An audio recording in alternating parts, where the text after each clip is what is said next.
Foodie mode activated! Welcome sa episode 2 ng Random Food Cravings.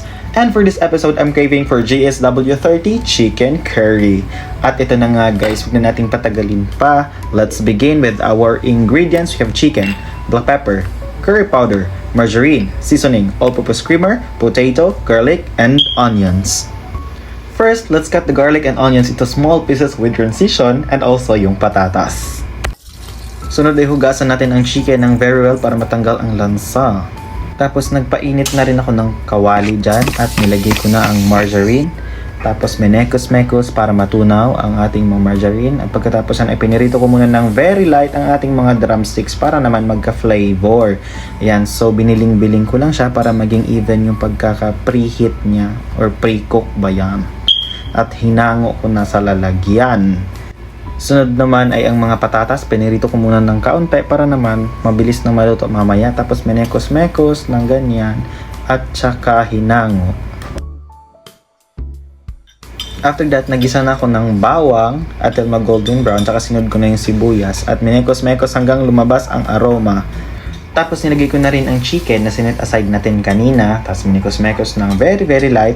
Tsaka ako dinagdag ang potatoes. And then mekos-mekos ulit para mag-well combine ang mga lasa at manuot ang amoy ng bawang at sibuyas. Tapos sunod kong nilagay ay ang tinunaw na curry powder sa tubig. Tapos medyo matapang yung lasa niya kaya nag-add ako ng kaunting water.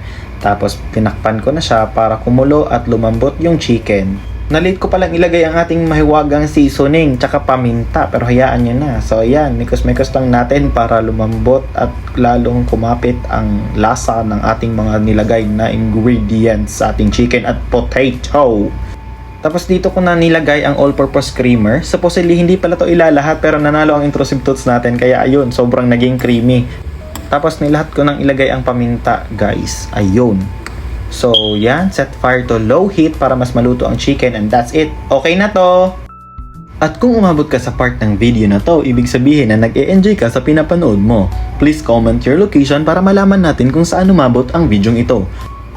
At kung gusto mo ng mas maraming food vlogs, please like and share this video at baka isa ka na rin sa may shoutout natin sa next episodes. And now let's review this GSW30 chicken curry natin mga boss. So nangibabaw talaga ang creaminess kasi naparami yung creamer na napalagay natin. Lasang curry pa din naman siya guys, pero very subtle na lang yung lasa ng curry powder dahil sa creamer. I don't know exactly but anyway, goods naman siya. Gaslighting 101. And I think na itawid naman natin ang ating episode 2 at mapapasabi ka nilang talaga na the kitchen is a laboratory and cooking is an experiment. Ingat and see you sa next episode ng aking Random Food Cravings!